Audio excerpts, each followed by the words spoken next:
तहसील विकासनगर के अंतर्गत लांगा बाईपास मार्ग पर शीतला नदी पर नवनिर्मित पुल की अप्रोच पर दरारें आने की सोशल मीडिया पर वीडियो वायरल होने पर विकासनगर विधायक मुन्ना सिंह चौहान ने पुल का निरीक्षण किया और संबंधित विभागीय अधिकारी एवं कार्यदायी संस्था के कॉन्ट्रैक्टर को मौके पर बुलाकर पुल की दरार संबंधित जानकारियों का जायजा लिया। लांगा रोड पर शीतला नदी हमेशा बरसात के समय में अपने उफान पर रहती है।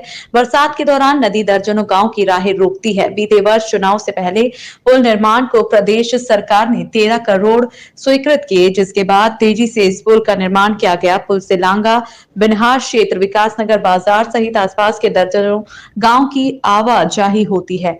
इस पुल से होकर यमुनोत्री धाम, जौनसार, बावर के लोग भी आवाजाही करते हैं। पुल और सड़क से जोड़ने वाली अप्रोच करीब 1.5 माह पहले तैयार हो गई थी। इससे पुल पर वाहनों की आवाजाही शुरू हो गई। ठीक दरारों को ठीक कर दिया गया है। पुल की मेंटेनेंस का काम 10 वर्ष तक के लिए निर्माण एजेंसी से बांट किया गया हुआ है। इसके लिए निर्माण एजेंसी पूरी तरह से जिम्मेदार रहेगी। अफवाहें और प्रचार चल रहा है कि पुल में खामियां हैं और सरकार की जो कहीं ना कहीं छवि बदनाम करने का प्रयास देखा गया है। यदि मैं ऐसा ना भी कहूं तो इसे ना समझी तो मैं कहूंगा ये। यदि डेलिब्रेट अटेम्प्ट है तो बहुत ही बुरा है, लेकिन यदि डेलिब्रेट अटेम्प्ट भी नहीं है तो भी मैं ना समझी कहूंगा। और लोगों से आग्रह भी करूंगा, प्रार्थना भी करूंगा कि इस प्रकार का सनसनीखेज कम से कम सरकारी कामकाज के बारे में और डिजास्टर पीरियड में इस तरह के सिविल स्ट्रक्चर्स के बारे में ना फैलाएं। बाकायदा एक आरसीसी स्ट्रक्चर है जिसे आप पुल कह रहे हैं, और उसके बाद एक उसकी अप्रोच रोड है जो फीलिंग पर है। बाकी डिटेल्स तो विभागीय इंजीनियर्स हैं, वो बताएंगे, पर जितनी थोड़ी बहुत चीज़ों का इंजीनियरिंग की मुझे समझ है तो फीलिंग पर जो भी रोड होती है तो बरसात में थोड़ा बहुत कितना ही भी कोशिश कर लें, थोड़ा बहुत सेटलमेंट उसकी होने की संभावना बनी रहती है। इसी वजह से ये कोई बहुत पुल का है, 10 साल के लिए मेंटेनेंस क्लॉज है ठेकेदार का, इस पे 10 साल के लिए मेंटेनेंस क्लॉज है। और एक थोड़ा सा केवल अप्रोच रोड में यदि कहीं सेटलमेंट हो गया तो सेटलमेंट होता रहेगा, उसको हर बरसात के बाद उसको मेकअप भी करना पड़ेगा। सर, आपने भी जांच की तरफ मौके पर पहुंचे, आप क्या पाया आपने? नहीं, मैंने जांच नहीं की, जांच तो विभागीय अधिकारी कर रहे हैं, लेकिन मेरे और एसडीएम का आने का अभी तो हम आए ही है।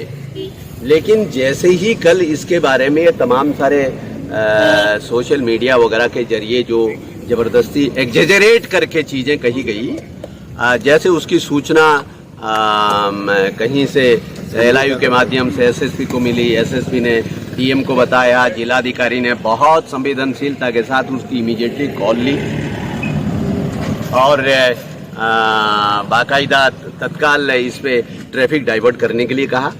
फिर मुझसे भी चर्चा हुई, ये हुआ था कि सुबह इंस्पेक्शन करेंगे, लेकिन मैंने जिलाधिकारी से कहा नहीं, अभी तुरंत ही आज ही रात को ही उसको दिखवाइए।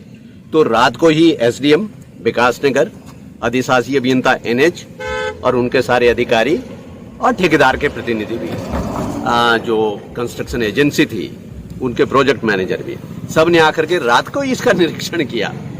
तो ऐसा तो कोई था नहीं, एक केवल जो पुल है, आरसीसी का स्ट्रक्चर है और उसको जो अप्रोच रोड है, तो उसके बीच में, क्योंकि पुल तो वाइब्रेट करता है, वो आरसीसी का स्ट्रक्चर होता है, और जो सीसी और बिटुमिन वगैरह हो तो वाइब्रेट, जो बाहर होता है रोड हो तो वाइब्रेट नहीं करती है। तो इस वजह से उस वाइब्रेशन की वजह से जैसे कहना चाहिए थोड़ा बहुत सेटलमेंट वगैरह। आपने एक चीज इसको इस रूप में भी आप समझ सकते हैं, यदि मैं बहुत लेमन की भाषा में, मैंने पहले ही कहा मैं इंजीनियर नहीं हूँ। बड़ा सोशल मीडिया पर हल्ला मचा हुआ है कि पुल में खामियां हैं, अनियमितता पाई, पुल टूटने वाला है, आप भी जांच पे पहुंचे, क्या पाया आपने? नहीं, ऐसी कोई बात नहीं है। पुल पूरा मजबूती से बना है, पूरी क्वालिटी का ध्यान रखा गया है उसके कंस्ट्रक्शन में। और जैसे हमें पता लगा कि ऐसी कोई न्यूज़ आ रही है या जैसे हमारी जानकारी में आई, हमारी टीम तुरंत यहाँ पे साइट पर पहुंची। और रात को भी जब ये थोड़ा सा पैनिक होने लगा कि शायद ब्रिज टूट जाएगा, ट्रैफिक के लिए सेफ नहीं है, ट्रैफिक बंद करने की ज़रूरत पड़ रही है, तो हम लोग भी रात को तुरंत यहाँ हमारी टीम फिर से पहुँची, एसडीएम साहब पहुँची और हमने देखा कि स्ट्रक्चर में कोई भी प्रॉब्लम नहीं है। स्ट्रक्चर पूरी तरह से ट्रैफिक के लिए सब पूरा सेफ है। क्योंकि बारिश का टाइम है और पुल का अभी हमने अप्रोच रोड का कंस्ट्रक्शन किया है, तो थोड़ा सा जो सेटलमेंट जो खामियां सोशल मीडिया वायरल हुई है आपने देखा होगा, वो खामियां पुल के लिए कितनी घातक है और उन खामियों को कैसे दूर किया जाएगा? नहीं, वो पुल का स्ट्रक्चर बिल्कुल भी अनसेफ नहीं है, पूरी तरह सेफ है पुल। वो जो थोड़ी सी खामी थी वो बारिश की वजह से, क्योंकि अभी नया हमने लेयर ले किया है, रोड कंपैक्शन अभी हुआ है इसका, तो थोड़ा बहुत होना एक नॉर्मल बात है, उससे स्ट्रक्चर को कोई नुकसान की बात नहीं और कोई खतरे की बात स्ट्रक्चर के लिए बिल्कुल भी नहीं है। कितनी लागत से पुल बना? ये इसकी जो कॉन्ट्रैक्ट प्राइस है वो 885 लाख है और इसमें मैं ये भी बताना चाहूँगी कि 10 साल का मेंटेनेंस कॉन्ट्रैक्ट है। अगर थोड़ी बहुत रिपेयरिंग की ज़रूरत या कुछ भी होता है तो वो कॉन्ट्रैक्टर अनुबंधित है 10 साल के लिए। लेकिन एक ही महीने में क्यों जरूरत पड़ गई रिपेयरिंग वगैरह? नहीं, रिपेयरिंग नहीं है क्योंकि बारिश काफ़ी थी और वो अप्रोच रोड है, फ्लेक्सिबल पेवमेंट है और ये यहाँ पे कंक्रीट है, तो जो बीच का जॉइंट है वो थोड़ा सा 1 इंच या कुछ सेटल होना एक नॉर्मल बात है बारिश की वजह से। अभी 1 साल हम इस बारिश में इस पर पूरी तरह वॉच रखेंगे, अंडर ऑब्जर्वेशन रहेगा अप्रोच रोड और ऐसी कोई भी प्रॉब्लम आने से तुरंत उसका ठीक किया जाएगा। उसका क्या नाम है आपका? मैं एग्जीक्यूटिव इंजीनियर NH डिवीजन दक्षिण प्रक्रिया। देश और दुनिया से संबंधित जानकारी जानने के लिए हमारे चैनल को सब्सक्राइब